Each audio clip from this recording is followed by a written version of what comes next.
I hope you will now indulge me to address some of the unveiling things around me. At 9:30 last night, I opened an email from the Labour Party and learned that I was subject to an administrative suspension based on complaints of anti-Semitism relating to retweets that I made 2 and 3 years ago.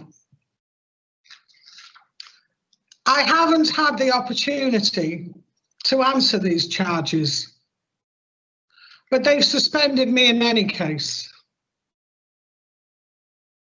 Of course, some local party members have chosen to leak these matters to the press. They have then campaigned on the basis of my presumed guilt. For the record, I am not anti-Semitic. I am horrified that I might even be considered so to be. Equally, I am as aware as our party leader of the risks of unconscious bias and the dangers of perpetuating negative tropes. Had I been asked about this, as a male shadow cabinet member was earlier this week, and about a tweet not 2 or 3 years old, but as recent as last Saturday, I could have apologised for my historic misjudgment. Maybe it's because I'm a woman. Possibly it's because I'm a strong woman. Or maybe other factors have been at play, which are about the approach I've tried to bring to the running of the council. When I became leader just over a year ago, I made a number of promises to the people of Sandwell and the staff of our council. Among them was the promise that I would act with integrity, that I would use my leadership to model the courage and transparency that we need as a Labour group and as a council. I said that as public servants, we answer to the people of this borough, and they should expect that we will, at all times, conduct ourselves with the utmost integrity, and that we will uphold the highest standards in public life. I also commented, I'm sure you will remember, that we had in the recent past fallen well short in this regard. Since then, I have worked as hard as I can to deliver on that promise. I have led this council's conduct and that of its members and officers, using proper procedures and processes, upholding the Nolan principles in public life, guided by core values and principles of decency, honesty, and integrity. Under my leadership, we have ensured the proper separation of member and officer roles. We have ensured clarity in the responsibilities of the political executive and scrutiny. I have opened the council up to external challenge, looking to learn from the best that we can of what is happening elsewhere. I have worked hard to enhance the council's reputation with government, with neighbour councils, and with the local government sector more broadly. We are actually doing well, and we must continue in that same vein. Quite rightly, where there has been evidence of possible wrongdoing, we have investigated. This has applied to officers and to members. Those investigations have proceeded according to due process. Confidentiality has been respected, and those investigations need to continue through due process to a conclusion through the appropriate council and political processes. No one under my leadership has been paid to leave. Nothing has been covered up. I have always insisted that we do the right thing. Through this process, some elected members have been asked to account for their previous conduct where it appears to have fallen short of expected standards in public life. To name names or allegations, as due process needs to conclude, but people should be in no doubt at all. The people of this borough should be in no doubt at all that some of those findings are truly shocking, including cover-ups, misuse of public funds, reports being leaked, use of private emails to hide communications, lies being told to courts, clear racism. We did have in this council a culture of deceit and cover-up, sly lies, snide comments, destructive dripping of poison into the public domain, misinformation and prejudice. In some cases, this has absolutely destroyed people's lives and their livelihoods. And I will mention the RAG report, something that some people prefer to think is over, is done, is dusted. Well, believe me, it is not. It remains a stain on this council's reputation. It is riven with and surrounded by racism and racist intent, with Black Lives Matters shining a light on the casual way that our public institutions enshrine racism. It actually breaks my heart that we have presided over such a racist endeavour. It also represents a flagrant misuse of public funds to pursue political objectives.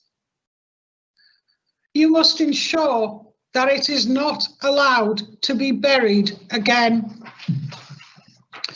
So people should ask themselves, why has the leader of Sandwell Council been forced out? Why has someone gone to the trouble to troll her Twitter account, searching on the basis of possible pejorative terms? Why have they gone back 2 years to find only retweets of other people's work, not even original statements? Is this really about anti-Semitism? Or is it about a cover-up of some disturbing truths that are shortly to come into the public domain? Is it more about powerful self-interest seeking to avoid proper scrutiny?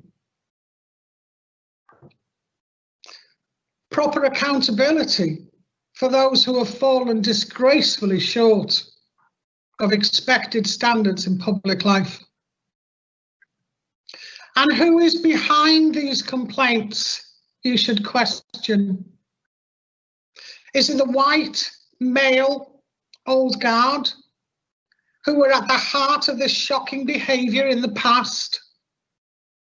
Who did leak these allegations to the press and deliberately whip up a campaign to remove me from office? What was the role of the local MP in all of this? And ask yourselves, how far does the collusion and malign intent reach up into the Labour Party hierarchy?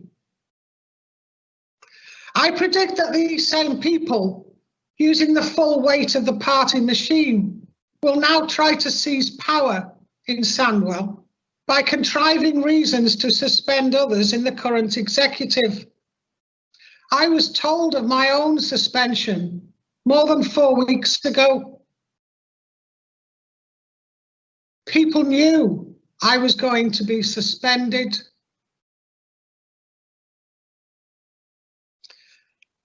They will then try to bury all the misconduct allegations. They will bully others by holding the threat of suspension over them. The echoes of 4 years ago, when I was told by somebody the reason they were doing something was because they weren't going to find themselves suspended, shocked me to my core, is still operating today. Those people absolutely should be held to account for their actions. People of this borough should demand that they are held to account. Responsible journalists should be ensuring that these matters are brought out into the light of day. I won't be here when this is done.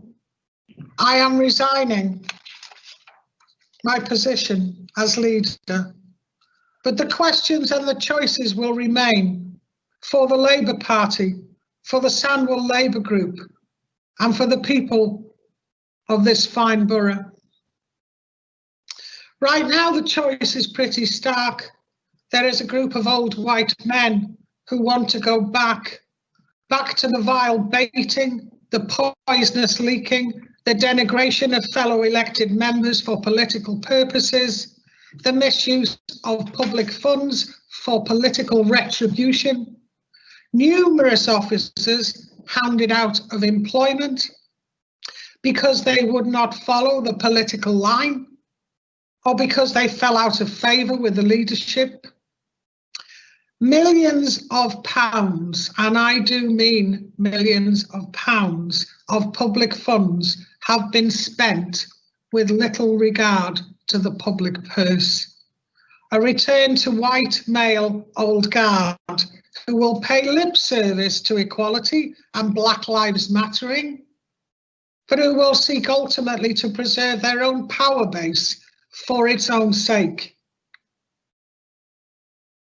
Or the council can embrace a new future where its elected representatives are humble in their service to the public, where they absolutely respect that they serve only in the interests of the people of Sandwell,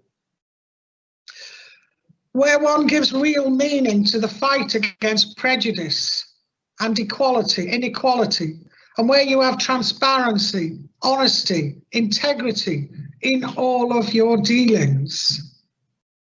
People of this borough absolutely deserve the best council led by the best councillors driven by the right values. This self-serving political malignancy and this interference in local leadership by outside party interests serves only to undermine confidence in this council's ability to serve its people well. It undermines the institution of local government itself.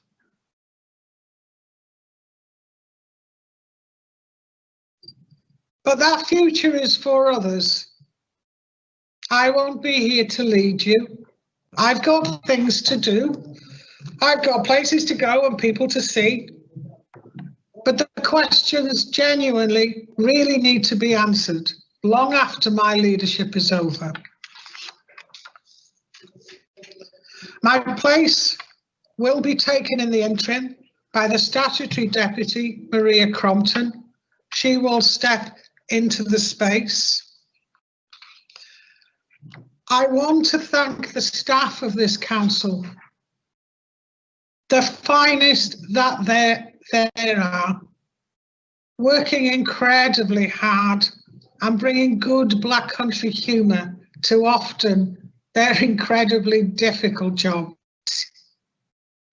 Invidious to mention any groups I know, but I would mention our fantastic neighbourhood office staff, incredibly supportive to me over the years, whether as a backbench councillor, as a suspended group member, and I hope now as a suspended Labour leader. I would also like to pay particular tribute to the Cabinet Secretaries. In perhaps the vilest of many vile political deeds, they were marched unceremoniously off the premises and suspended under the previous regime. A harder working and more loyal group of staff you won't find anywhere. Thank you, Jane, and your wonderful team. If I've achieved nothing else, I hope I've helped to make you all feel valued and indispensable as the workers that you are. This authority needs people like you. And finally, to the people of Sandwell, it has been my pride and my pleasure to serve you in the various guises that I've been in this area for the best part of 20 years. And remember, ultimately, none of us work for the council. My chief executive, David Stevens, doesn't work for the council. We all work for the people of Sandwell. It's your council, it's not our council. You deserve the best council led by the best councillors, driven by the right values. There's political corruption that has been operating in Sandwell for too long. That's what it serves to undermine confidence in this council. If I've been able to bring some of those public service values to bear in my work here, then hopefully, I have made a difference. I think my cabinet has made a difference. I'm enormously proud of the strong team that we built at the top table, working together positively, not listening to gossip, not dripping poison, following proper process with the right values. I wanted to leave you with a lovely letter that I had this week while this maelstrom was around me.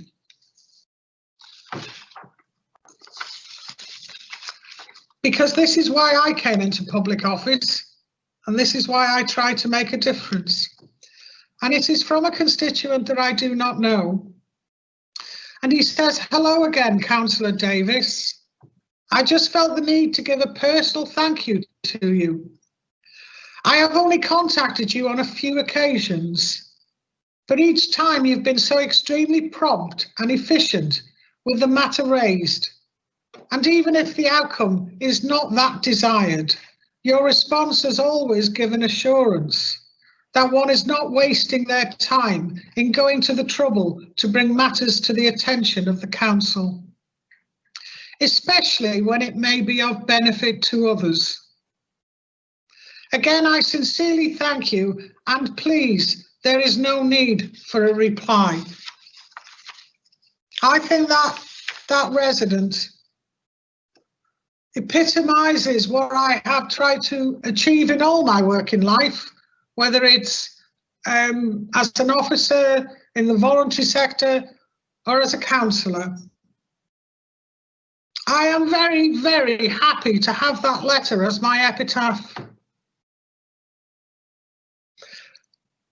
Thank you to Sandwell and you all. Be brave. Carry on with our work. Do not fail in your pursuit of truth and justice. Build a council that we can be proud of. And I shall watch your progress with a huge amount of pride in my heart. Thank you. The meeting is closed. Thank you.